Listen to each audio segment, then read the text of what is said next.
Des événements qui, bien qu'apparemment déconnectés, ont une signification cachée, comme si le univers tissait des motifs invisibles entre les gens. Et si cette rencontre qui a changé ta vie n'était pas le fruit du hasard? Et si certaines âmes étaient destinées à se croiser, peu importe combien de fois la vie essaie de les séparer? Réfléchis à cela. As-tu déjà rencontré quelqu'un et, au moment où vos regards se sont croisés, as-tu ressenti une connexion inexplicable? Ce n'était pas de l'attirance, ce n'était pas une simple affinité. C'était quelque chose de plus, comme s'ils se connaissaient déjà depuis toujours.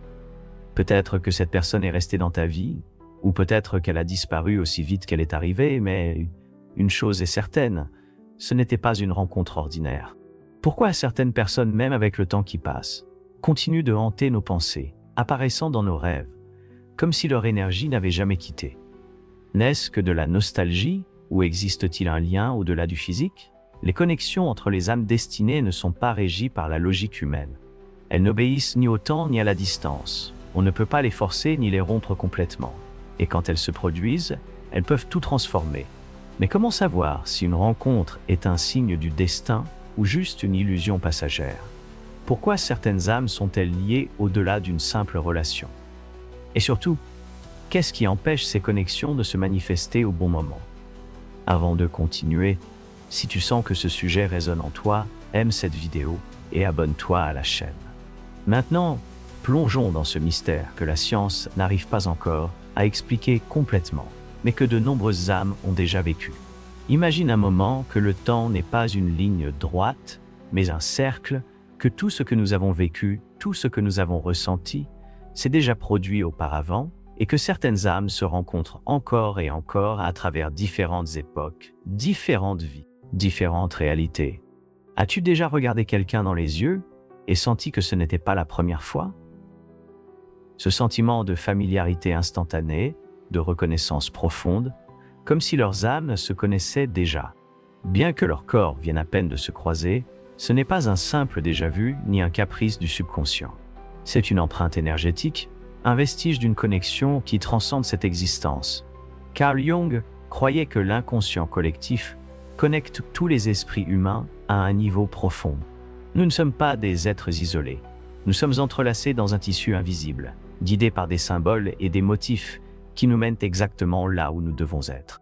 Les véritables connexions n'arrivent pas par hasard. Elles sont le résultat de forces qui opèrent au-delà de notre compréhension rationnelle. Mais voici le paradoxe. Toutes les âmes destinées à se rencontrer ne sont pas vouées à rester ensemble. Certaines viennent pour nous éveiller, pour nous montrer quelque chose sur nous-mêmes, puis disparaissent. Elles nous laissent avec des questions, des émotions intenses, un vide que nous n'arrivons pas à expliquer. Et si ces âmes qui s'éloignent étaient celles qui nous transforment vraiment? Pense à quelqu'un qui a marqué ta vie d'une manière inexplicable. Peut-être était-il à tes côtés seulement quelques mois ou même quelques heures, mais son impact était si profond que tu t'en souviens encore avec clarté. Pourquoi cette personne et pas une autre? Pourquoi certaines relations semblent résonner à un niveau complètement différent? La réponse réside dans l'énergie. Deux âmes qui vibrent à la même fréquence s'attirent inévitablement. C'est une loi aussi puissante que la gravité, mais bien moins comprise. Peu importe si elle se trouve aux antipodes du monde, ou si des années passent sans se voir. Lorsque la connexion est réelle, le temps et la distance deviennent des illusions. Cependant, l'ego interfère. L'esprit rationnel cherche à contrôler ce qu'il ne peut pas comprendre. Nous essayons de retenir, de forcer et de prolonger ce qui ne devait peut-être être qu'un instant, et c'est là que la douleur entre en jeu. Nous nous accrochons à l'idée que le véritable amour signifie permanence, quand en réalité, l'amour le plus authentique est celui qui nous libère. Jung disait que tout ce qui nous irrite chez les autres peut nous mener à une meilleure compréhension de nous-mêmes. Les âmes qui nous impactent le plus profondément sont souvent des miroirs de ce que nous devons guérir. C'est pourquoi certaines connexions sont paisibles naturelles, tandis que d'autres sont tumultueuses, chaotiques, impossibles à ignorer. Les deux ont leur but. Mais comment savoir si une connexion est un apprentissage passager ou un lien indissoluble? Comment distinguer entre une leçon et un destin? La réponse est plus simple qu'il n'y paraît, mais en même temps, c'est la plus difficile à accepter, et dans quelques instants, tu comprendras. Les réponses que nous cherchons se trouvent rarement à la surface. Elles ne se dévoilent pas dans des explications logiques, ni dans des théories conventionnelles. Les véritables connexions opèrent à un niveau plus profond, dans un espace où la raison cède la place à quelque chose qui ne peut être que ressenti. Quand deux âmes sont destinées l'une à l'autre, il n'y a pas de doute, pas de lutte interne, pas de jeu d'esprit. Il y a une certitude, une sensation de reconnaissance qui n'a pas besoin de mots. C'est comme si, peu importe combien de temps elles ont été séparées, le lien ne s'était jamais rompu. Mais voici la partie que peu veulent accepter. Le destin n'est pas une garantie. C'est une possibilité, une porte qui ne s'ouvre que lorsque les deux âmes sont prêtes. Il ne suffit pas de vouloir que quelque chose se produise. Il ne suffit pas de désirer le retrouvaille. L'énergie de l'un doit être en harmonie. Car si l'un est prêt, mais pas l'autre, l'univers trouvera le moyen de les tenir éloignés. Pense à toutes ces histoires de personnes qui se rencontrent au mauvais moment, qui s'aiment, mais ne peuvent être ensemble, qui ressentent une connexion impossible à ignorer, mais les circonstances les poussent dans des directions opposées. La vie se met-elle réellement au travers de leur chemin, ou n'ont-elles pas encore atteint la bonne fréquence? Carl Jung parlait du processus d'individuation, le chemin vers la plénitude de l'être. Il disait que le véritable amour ne peut exister qu'entre deux personnes qui ont travaillé sur leur propre évolution sans projection, sans dépendance, sans attentes irréalistes. Jusqu'à ce que nous atteignions ce point, nous restons piégés dans des schémas qui nous éloignent de ce que nous désirons vraiment. Combien de fois as-tu ressenti que quelqu'un devait être dans ta vie juste pour voir la relation s'effondrer sans explication apparente? Peut-être que ce n'était pas le bon moment, peut-être que la leçon n'avait pas encore été apprise, ou peut-être que la connexion était destinée à n'être qu'un point de retournement et non le destin final. La plus grande erreur que nous faisons est de penser que si quelqu'un s'en va, cela signifie que ce n'était pas réel, que si l'amour ne dure pas pour toujours, alors il n'a jamais existé. Mais que se passerait-il si certaines âmes viennent simplement pour nous préparer à ce qui va venir après? Et si chaque au revoir n'était qu'un ajustement sur notre chemin, une façon de nous façonner jusqu'à ce que nous soyons prêts à recevoir ce qui nous appartient vraiment? Mais si c'est vrai, alors une question encore plus profonde se pose. Si certaines âmes arrivent pour nous éveiller puis disparaissent, comment savoir quand il est temps de lâcher prise et quand il est temps d'attendre? C'est là que la plupart d'entre nous se perdent. Nous nous accrochons à l'idée que l'amour doit être inébranlable, que s'il est vrai, alors rien ne devrait se mettre en travers. Mais la réalité est plus complexe. L'énergie ne circule pas de manière linéaire. Elle suit des cycles d'émotifs, des apprentissages, et lorsqu'une connexion nous touche vraiment, l'univers ne l'oublie pas. Carl Jung parlait de la façon dont l'inconscient collectif façonne notre réalité. Il disait que chaque relation significative est un reflet de notre propre processus intérieur. Si quelqu'un continue d'apparaître dans ta vie, dans tes pensées, dans tes rêves, ce n'est pas le fruit du hasard. C'est un message. Quelque chose en toi résonne encore avec cette personne. Quelque chose qui a besoin d'être compris avant de pouvoir aller de l'avant ou avant que le retrouvaille puisse se produire au bon moment. Mais voici ce qui est le plus difficile à accepter. Le fait qu'une connexion soit réelle ne signifie pas qu'elle soit facile. L'amour destiné n'est pas toujours harmonieux dès le début. Parfois, deux âmes qui sont faites l'une pour l'autre doivent se séparer avant de pouvoir vraiment se réunir. Pas parce que l'amour n'est pas suffisant, mais parce qu'il y a encore des parties d'elles qui ont besoin de guérir. Pense à toutes ces histoires de retrouvailles qui ont eu lieu des années, voire des décennies plus tard. Des personnes qui se sont rencontrées trop tôt, qui ont pris des chemins différents, juste pour se retrouver lorsqu'elles étaient déjà devenues ce qu'elles étaient destinées à être. Ce n'est pas que l'amour ait disparu pendant ce temps, c'est que les deux avaient besoin de grandir pour le soutenir. Il disait que la véritable connexion ne naît pas du désir de posséder, mais de la liberté de partager. Deux âmes qui vibrent à la même fréquence n'ont pas besoin de se contrôler, n'ont pas besoin de se manipuler, ni de s'accrocher par peur de se perdre. Elles s'écoulent simplement parce qu'elles savent que ce qui est réel n'a jamais besoin d'être forcé. Mais si cela est vrai, pourquoi existe-t-il des relations qui, malgré toute leur intensité, ne parviennent jamais à se consolider? Pourquoi certaines âmes semblent-elles destinées à se croiser, mais pas à rester ensemble? Il est possible que le destin ait des plans que nous ne pouvons pas encore percevoir. Si le destin unit vraiment certaines âmes, pourquoi semble-t-il parfois les séparer juste au moment où elles ont le plus besoin l'une de l'autre? C'est ici que l'esprit rationnel entre en conflit avec une vérité plus profonde. Tout ce que nous désirons n'est pas toujours en accord avec ce pourquoi nous sommes réellement prêts à recevoir. Nous voulons des certitudes, des garanties, des promesses que si nous rencontrons la bonne personne, tout s'imbriquera immédiatement. Mais la vie ne fonctionne pas ainsi. Carl Jung disait que le plus grand obstacle sur le chemin de l'amour est l'ego. C'est cette partie de nous qui recherche la sécurité, qui craint le changement et qui s'accroche à ce qui lui est familier. Souvent, lorsque nous trouvons une connexion authentique, nous ne savons pas comment la maintenir.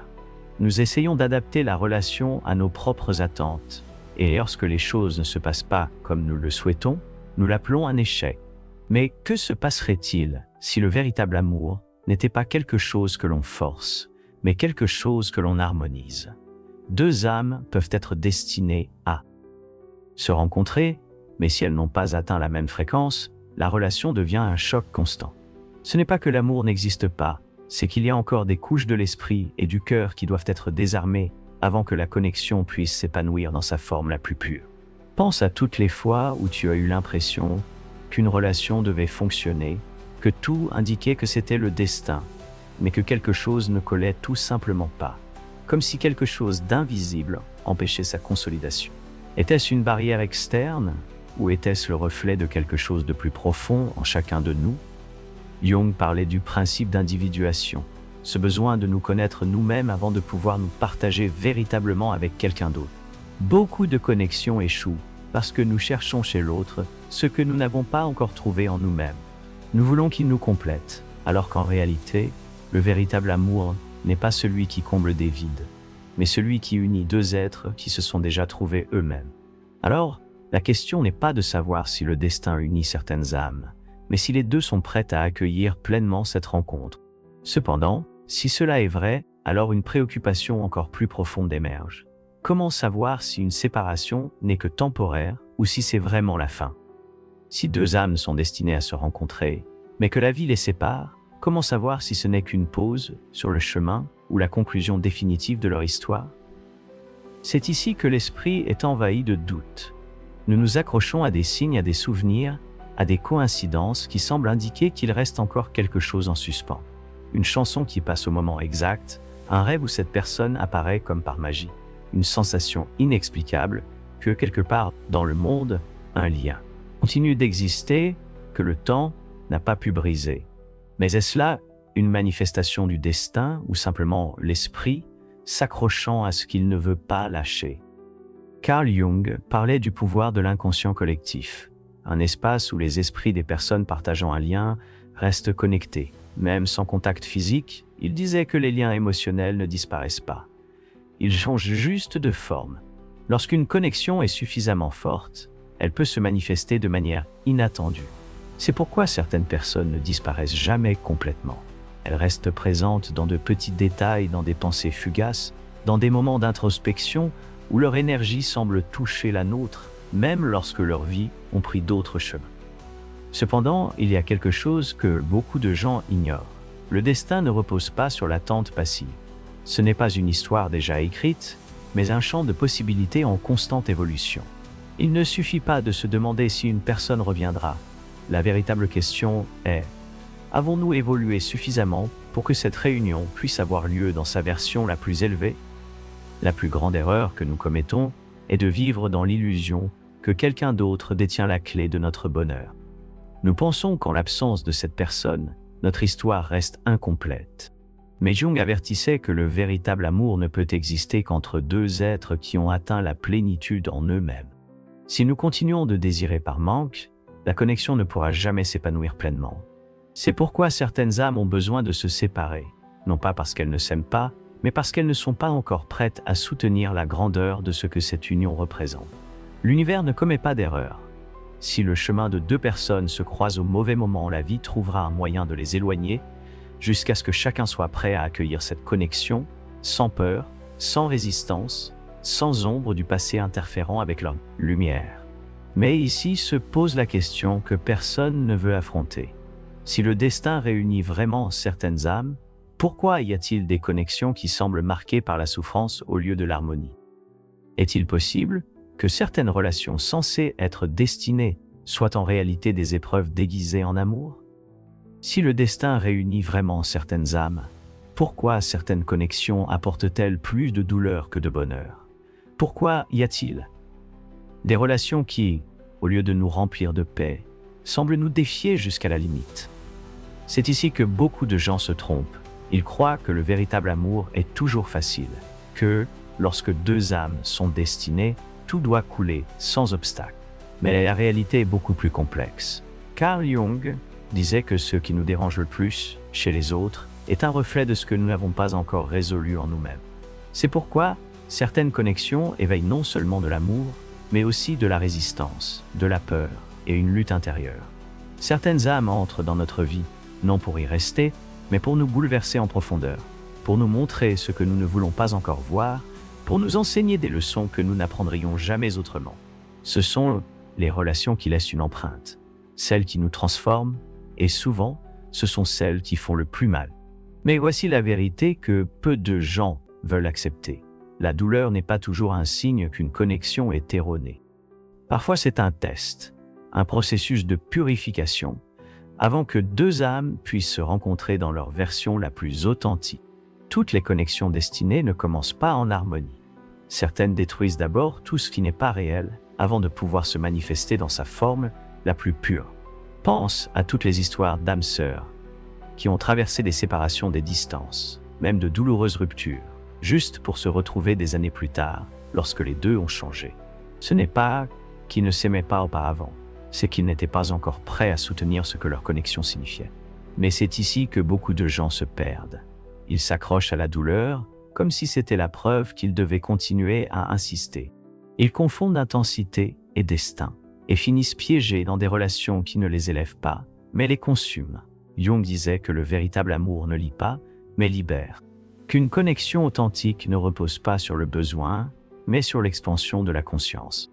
Alors, comment savoir si la souffrance dans une relation est une épreuve temporaire ou un signe qu'il est temps de lâcher prise? N'est pas chez l'autre personne, elle est en toi. Car si tu continues à chercher l'amour dans la précarité, dans la peur de la solitude, dans le besoin de compléter quelque chose en toi, tu ne le trouveras jamais sous sa forme la plus pure. La véritable connexion ne tient que lorsque les deux âmes ont atteint un point de maturité où elles n'ont pas besoin de se posséder, mais simplement de se choisir. Mais surgit alors la question la plus difficile de toutes. Que se passe-t-il lorsque nous ressentons que quelqu'un est notre destin, mais que la vie continue de nous séparer encore et encore? Cela signifie-t-il que ce n'était pas réel? Ou est-il possible que le moment ne soit pas encore arrivé? Si deux âmes sont destinées à être ensemble, mais que la vie insiste pour les séparer, est-ce un signe qu'elles doivent renoncer, ou simplement que ce n'est pas encore le bon moment? C'est là que la plupart se retrouvent en conflit. On nous a appris que si quelque chose est fait pour nous, cela devrait arriver sans résistance, que le véritable amour ne s'éloigne jamais, que si une relation échoue, c'est qu'elle ne devait pas être. Mais que se passe-t-il si le destin ne fonctionne pas de manière si linéaire? Carl Jung disait que ce que nous nions à l'intérieur finit par se manifester dans notre réalité. Souvent, lorsqu'une relation ne parvient pas à se concrétiser, ce n'est pas parce que l'amour n'existe pas, mais parce qu'il y a encore des blocages internes qui empêchent la connexion de se réaliser dans toute son intensité. Peurs non résolues, blessures du passé, croyances qui nous limitent sans que nous en soyons conscients. C'est pourquoi certaines âmes se croisent et malgré un lien profond, ne parviennent pas à être ensemble. Ce n'est pas un manque d'amour, c'est qu'elles n'ont pas encore atteint le niveau de conscience nécessaire pour soutenir cette union. Et lorsque cela se produit, la vie ne détruit pas la connexion, elle la met simplement en pause. Mais voici le piège dans lequel beaucoup tombent. Ils confondent une séparation temporaire avec une excuse pour attendre indéfiniment. Ils s'accrochent à l'idée que le destin fera tout le travail, sans réaliser que le destin n'est pas quelque chose de fixe, mais un champ de possibilités qui se façonne avec chaque décision que nous prenons. Pense à combien de fois tu as ressenti qu'une personne continuait d'être présente dans ta vie, même sans contact. Des rêves dans lesquels cette personne apparaît soudainement. Des pensées qui surgissent sans avertir, comme si son énergie restait entrelacée avec la tienne. Non, ce n'est pas de l'imagination, ce n'est pas un hasard, c'est une manifestation que le lien existe encore à un niveau plus profond. Mais voici ce que peu de gens comprennent. Si la réunion est vraiment destinée à se produire, ce ne sera pas parce que l'une des deux personnes l'attend passivement. Ce sera parce que les deux ont suffisamment grandi pour se retrouver sous leur meilleure forme. Jung disait que le véritable amour n'est possible que lorsque deux âmes ont atteint l'individuation, l'état dans lequel chacune a intégré ses propres ombres et a cessé de chercher chez l'autre ce qu'elle n'a pas encore trouvé en elle-même. Tant que cela ne se produit pas, la connexion continuera d'être interrompue par l'univers. Alors, la question n'est pas de savoir si le destin les réunira à nouveau. La vraie question est, évolues-tu suffisamment pour que, lorsque cette réunion se produira, vous puissiez cette fois vous soutenir? Mais si cela est vrai, alors il y a quelque chose d'encore plus profond que nous devons comprendre. Que se passe-t-il avec ces âmes qui se cherchent inlassablement, mais qui ne parviennent jamais à se rencontrer dans cette vie? Cela signifie-t-il que leur histoire se termine ici, ou que leur connexion transcende cette existence? Il existe des histoires d'amour qui ne se concrétisent jamais dans cette vie, mais qui se sentent plus réelles que n'importe l'autre. Des connexions qui restent dans la mémoire, sur la peau, dans l'âme, même si le temps et la distance les maintiennent séparés. Carl Jung parlait du concept d'anima et d'animus, la représentation de l'âme dans sa forme la plus profonde au sein de l'inconscient de chaque personne. Il disait qu'au cours de la vie, nous rencontrons des miroirs de cette énergie, des fragments d'une connexion plus grande que notre esprit rationnel ne comprend pas toujours. C'est pourquoi certaines âmes semblent se chercher sans relâche, sans jamais se rencontrer, non pas parce que leur histoire n'existe pas, mais peut-être parce que cette vie n'est pas le chapitre où elles doivent s'unir. Mais c'est ici que beaucoup de personnes s'accrochent à une idée dangereuse. Elles croient que, si elles ont ressenti une connexion inébranlable avec quelqu'un, alors elles doivent attendre cette personne, peu importe le temps qui passe, que personne d'autre ne pourra combler ce vide. Que leur histoire est restée inachevée, et que la seule chose qu'elles peuvent faire est de résister, jusqu'à ce que le destin se manifeste. Ce qu'elles ne voient pas, c'est que le destin ne récompense jamais l'attente passive. Il n'est pas conçu pour que quelqu'un reste coincé dans une illusion. Si une connexion a été mise sur pause, c'est parce que la vie a encore quelque chose à nous apprendre avant que nous puissions la tenir. Peut-être que dans cette existence, elle n'était pas destinée à se concrétiser. Mais, et si son but n'était pas l'union, mais la transformation? Parfois, la plus grande leçon qu'une connexion peut nous laisser est d'apprendre à lâcher prise. Non pas dans le sentiment de résignation, mais dans la confiance que, si une âme est réellement entrelacée avec la nôtre, rien ne pourra la séparer à un niveau plus profond.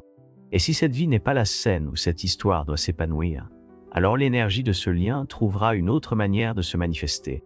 C'est pourquoi il y a des amours qui, bien qu'ils ne se soient jamais concrétisés, continuent de résonner avec la même intensité. Des amours qui sont restés suspendus dans le temps, qui n'ont pas besoin de contact pour exister, qui ne se mesurent ni en années ni en années. En rencontre, car toutes les âmes ne sont pas destinées à une fin heureuse dans cette existence, mais cela ne signifie pas que leur histoire soit terminée. Cependant, il y a quelque chose que nous pouvons faire dans cette vie, quelque chose qui détermine si l'amour que nous ressentons n'est qu'un écho du passé ou une possibilité réelle qui peut encore se manifester. Si deux âmes se cherchent, mais ne parviennent jamais à se croiser, cela signifie que leur histoire reste inachevée, ou il est possible que leur connexion aille au-delà de cette vie. C'est ici que le mystère s'approfondit. Il y a des personnes qui entrent dans notre vie avec une intensité impossible à ignorer, qui laissent des traces que ni le temps ni la distance ne peuvent effacer. Mais, peu importe combien nous essayons, peu importe combien le lien semble inébranlable, le destin continue de nous mener sur des chemins différents. Est-ce une erreur de l'univers? Ou est-ce que certaines âmes ne sont pas destinées à se rencontrer dans cette existence, mais dans une autre? Carl Jung parlait du concept d'anima et d'animus, les énergies complémentaires que chaque personne porte en elle, et qui se reflètent dans les connexions les plus profondes que nous expérimentons. Il disait que souvent nous nous sentons attirés par quelqu'un, non pas seulement pour ce qu'il est, mais pour ce qu'il éveille en nous, pour le reflet de quelque chose que notre âme reconnaît. Bien que je ne puisse l'expliquer, c'est peut-être pourquoi certaines connexions sont si intenses, si difficiles à lâcher, parce qu'elles ne nous lient pas seulement à une autre personne, mais à une partie de nous-mêmes, que nous sommes encore en train de découvrir. Et lorsque cet apprentissage n'est pas terminé, la vie peut séparer ces âmes encore et encore, non pas comme une punition, mais comme une préparation. Mais voici quelque chose que peu considèrent. Le temps n'est pas une limite pour l'amour. Les vraies connexions ne se dissolvent pas simplement parce que la vie impose de la distance. Elles restent dans le tissu de notre histoire, dans des souvenirs qui semblent plus vifs que le présent, dans des sensations qui reviennent quand on s'y attend le moins. Pense à quelqu'un qui a marqué ta vie d'une manière inexplicable. Quelqu'un qui, bien que le temps soit passé, reste présent au plus profond de toi. Que se passe-t-il si cette connexion ne s'est pas rompue? Que se passe-t-il si, à un certain niveau, cette personne ressent encore la même chose? Souvent, nous croyons que l'amour a besoin de présence physique pour exister, mais Jung disait que la véritable union se produit dans l'inconscient, dans un espace où le temps et la distance sont sans importance. C'est pourquoi certaines personnes restent avec nous, même quand elles ne sont plus là, non pas parce que nous nous accrochons, mais parce que le lien demeure intact à un niveau au-delà du visible. Mais si c'est vrai, une question encore plus troublante émerge. Si l'amour véritable transcende cette existence, que se passe-t-il? Lorsque deux âmes ne parviennent pas à se retrouver dans cette vie, il est possible que le destin leur réserve un autre moment, un autre lieu, même une autre réalité. Si l'amour véritable transcende cette existence, que se passe-t-il? Lorsque deux âmes ne parviennent pas à se retrouver dans cette vie, c'est ici que nous entrons dans un domaine que l'esprit rationnel ne peut pas totalement expliquer.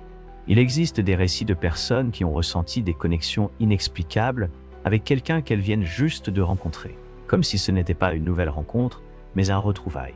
Comme si l'histoire entre elles avait déjà commencé bien plus tôt, dans un temps et un espace qui échappent à notre mémoire consciente. Carl Jung croyait que l'âme humaine n'était pas quelque chose d'isolé ou de fini. Je parlais de la réincarnation non pas comme une croyance mystique, mais comme une possibilité psychologique. L'idée que certains schémas émotionnels, certaines histoires inachevées, peuvent transcender une vie unique. Et si cela est vrai, alors certaines connexions pourraient ne pas être simplement le début de quelque chose, mais la continuation de quelque chose qui n'a pas encore été complété. Peut-être que certaines âmes semblent se retrouver trop tard ou dans des circonstances impossibles, parce que ce n'est pas la première fois qu'elles essaient de se correspondre, parce qu'elles ont peut-être cherché le bon moment à travers de multiples existences. Pense à ces amours qui arrivent au mauvais moment, ces relations qui semblent parfaites, mais dont le monde entier conspire pour qu'elles ne puissent être réelles. Est-ce le destin qui dit non, ou est-ce juste une pause dans une histoire qui n'a pas encore atteint son point culminant? Jung disait que ce que nous ne résolvons pas dans notre vie, nous le retrouvons encore et encore sous différents visages, dans différentes expériences, jusqu'à ce que nous apprenions la leçon. C'est pour cela que certaines personnes semblent nous suivre à travers le temps, même dans des circonstances différentes, non pas parce que l'univers est cruel, mais parce que l'âme cherche à se compléter à travers ces connexions. Si cela est vrai, alors l'amour qui ne se concrétise pas dans cette vie pourrait n'être qu'un chapitre de quelque chose de bien plus grand. Un lien qui attend son moment pour s'épanouir pleinement dans un autre temps, dans un autre corps, dans une autre réalité que nous ne pouvons pas encore imaginer. Mais si certaines âmes doivent attendre au-delà d'une vie pour se retrouver, comment savoir si dans cette existence il y a encore une opportunité? Comment distinguer entre un amour destiné à revenir et celui qui n'était qu'une étape sur le chemin? Si certaines âmes sont destinées à se retrouver au-delà de cette vie, comment savoir si dans cette existence il y a encore une chance pour cet amour? Parfois, la séparation n'est pas la fin, mais un test, une pause sur le chemin qui ne détruit pas la connexion, mais qui la renforce. La distance, le temps, même les circonstances qui semblent impossibles, peuvent faire partie d'un processus plus grand. Un ajustement que la vie fait jusqu'à ce que les deux soient sur la même longueur d'onde. Mais ici, c'est là que l'esprit interfère. Nous nous accrochons à l'idée que l'amour doit s'inscrire dans notre chronologie. Que si quelqu'un s'éloigne, c'est parce que l'histoire est terminée. Cependant, l'énergie d'une connexion authentique ne se brise pas par l'absence physique. Elle reste vivante dans nos pensées, dans des souvenirs qui ressurgissent sans crier gare, dans une sensation inexplicable que quelque chose n'est pas encore terminé. Carl Jung parlait des archétypes de l'amour et de l'âme. Il disait qu'il existe des relations qui transcendent le personnel, qui opèrent à un niveau symbolique au sein de l'inconscient collectif. Ce sont ces connexions qui nous transforment, qui nous poussent à affronter les tréfonds de notre essence, celles qui nous éveillent à une réalité plus grande que ce que nous croyons possible. C'est pourquoi certaines âmes ne disparaissent jamais tout à fait. Leur énergie reste entrelacée avec la nôtre, comme si quelque chose en elles ressentait aussi qu'il y a encore un chapitre en attente. Ce n'est pas un hasard si certains noms continuent de résonner, si certains souvenirs ne perdent pas d'intensité avec le temps qui passe. Mais ici se pose la véritable question. Comment savoir si le lien est toujours vivant parce qu'un nouveau rendez-vous est à venir, ou si ce n'est que l'écho de quelque chose qui a déjà accompli son dessein? La différence réside dans ce que nous ressentons lorsque nous pensons à cette personne. Si la connexion nous remplit de paix, d'une certitude silencieuse, que tout se déroule en son temps parfait, alors il n'est pas nécessaire de forcer quoi que ce soit. Mais si penser à cette personne nous cause de l'anxiété, nous enferme dans un cycle d'attente et de désespoir, peut-être que l'apprentissage ne se trouve pas dans l'autre, mais dans le lâcher-prise de l'idée que le véritable amour doit suivre une unique forme. Les âmes destinées n'ont pas besoin de se poursuivre. Elles n'ont pas besoin de manipuler le temps, ni de s'accrocher par crainte de la perte.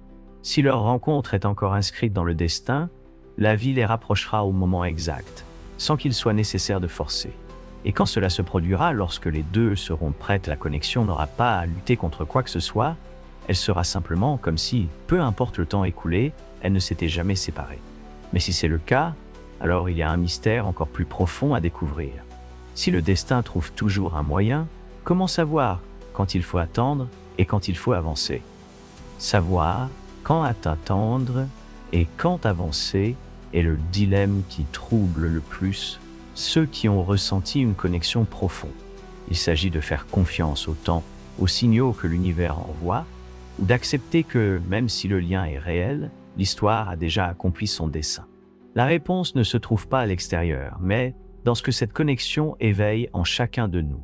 Si un lien te pousse à grandir, si cela t'amène à devenir une version plus complète de toi-même, sans dépendre de l'autre pour te sentir entier, alors son énergie reste vivante. Non pas parce que tu as besoin de t'y accrocher, mais parce qu'elle t'a transformé d'une manière qu'aucune autre relation ne l'a fait. Carl Jung disait que l'âme ne cherche pas à se compléter par une autre personne, mais à travers la connaissance de soi. Souvent, le désir de voir quelqu'un revenir n'est pas vraiment pour la personne elle-même, mais pour ce que cette connexion représentait. Un miroir de notre propre potentiel, une étincelle de quelque chose que nous n'avons pas encore totalement intégré en nous. C'est pourquoi certaines retrouvailles n'ont lieu que lorsque nous avons atteint une nouvelle étape dans notre évolution, lorsque nous ne cherchons plus par nécessité, mais avec la liberté de partager sans attente ni peur. Mais il y a une chose de plus que peu de gens veulent accepter. Parfois, le plus grand amour n'est pas celui qui se termine par un « pour toujours », mais celui qui laisse une marque qui ne s'efface jamais, même si les chemins empruntent des directions différentes. Car le destin ne se résume pas seulement à être ensemble, mais à ce que chaque âme éveille chez l'autre à l'impact qu'elle laisse, même en l'absence. Et si deux âmes sont réellement connectées à un niveau plus profond, le temps ne les sépare pas, il les prépare simplement. Donc, la vraie question n'est pas de savoir si le destin les réunira à nouveau. La vraie question est, lorsque le moment arrivera, seront-ils suffisamment conscients pour le reconnaître? Reconnaître le bon moment n'est pas toujours simple.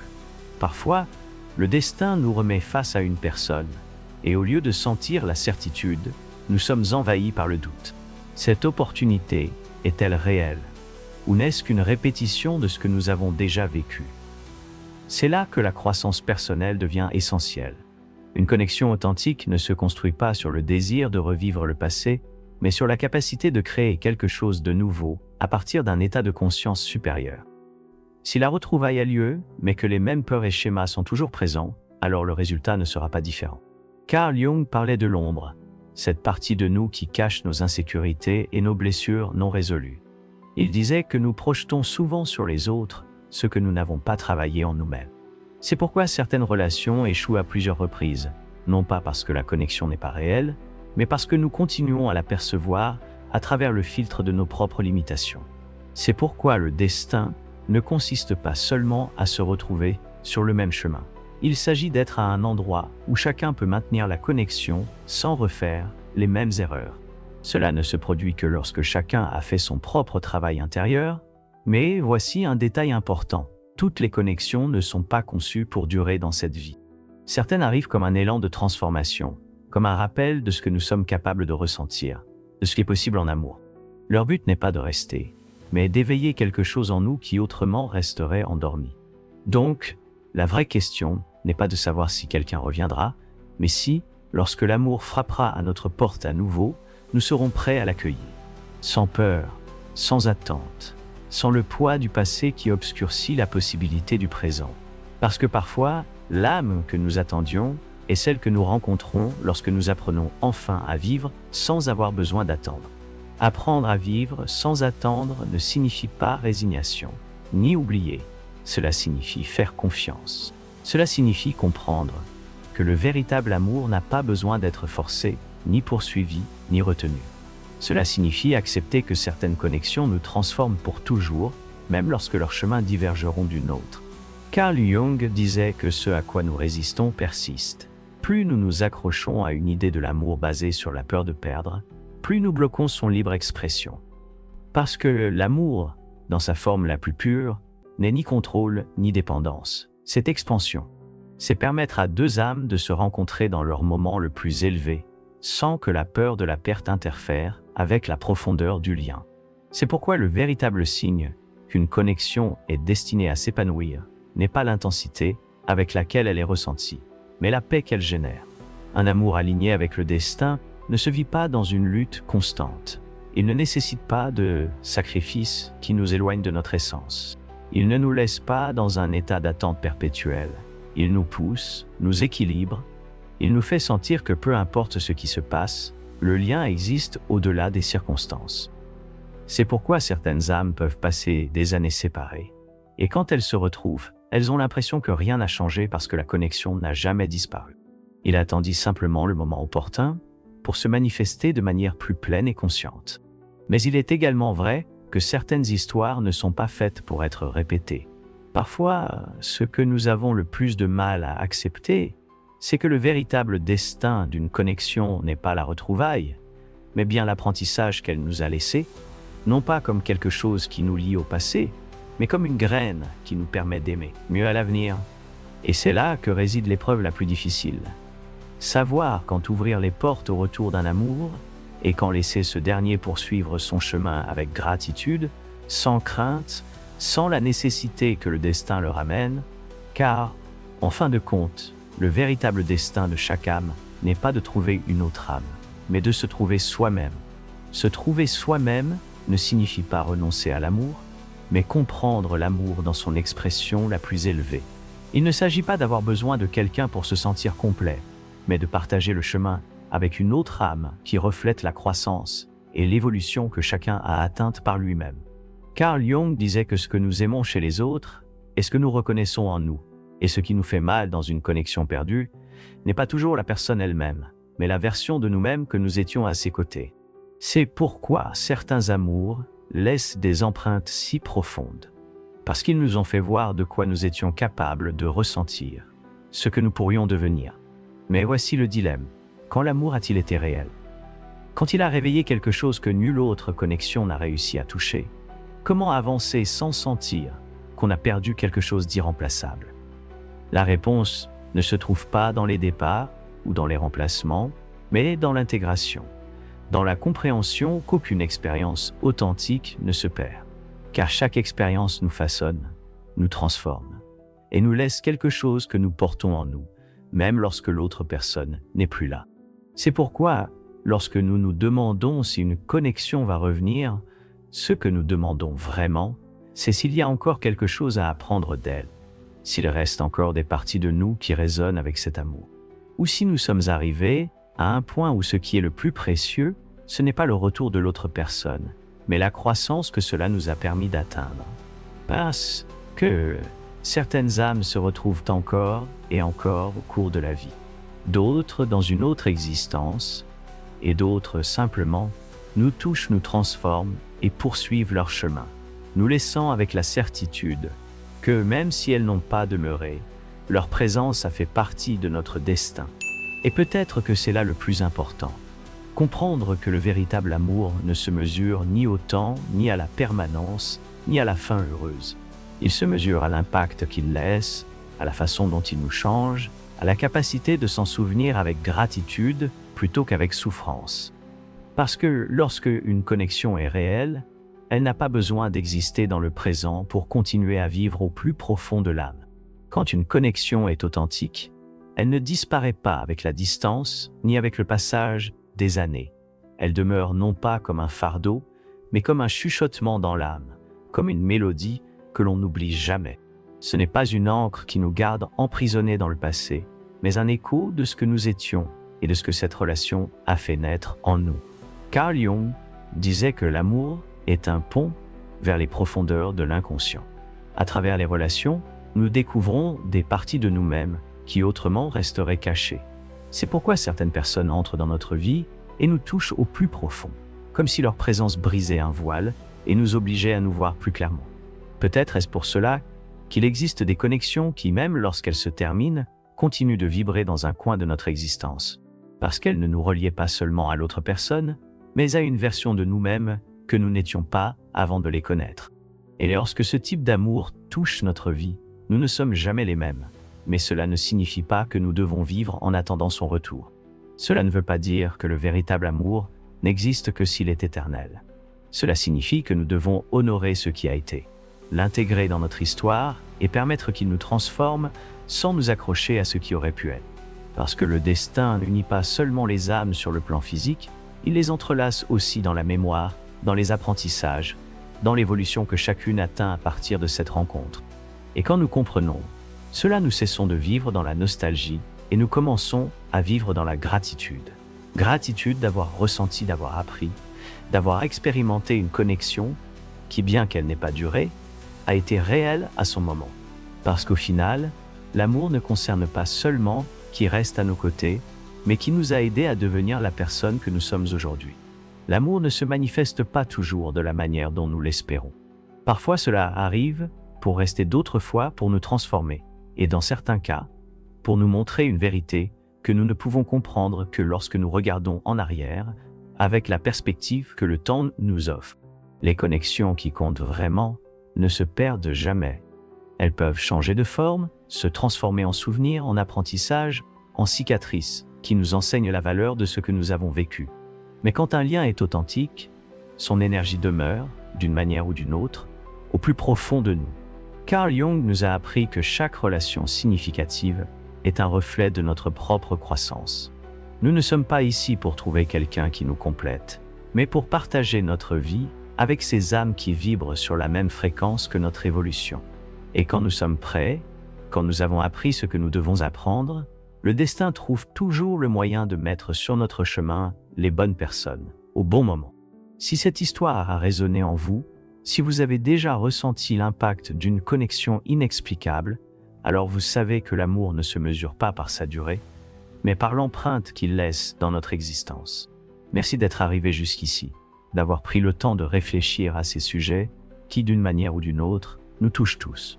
Si ce contenu vous a fait réfléchir, je vous invite à laisser votre avis dans les commentaires, à aimer et à vous abonner pour continuer à explorer ensemble ces mystères de l'âme et de la conscience. On se retrouve dans la prochaine vidéo.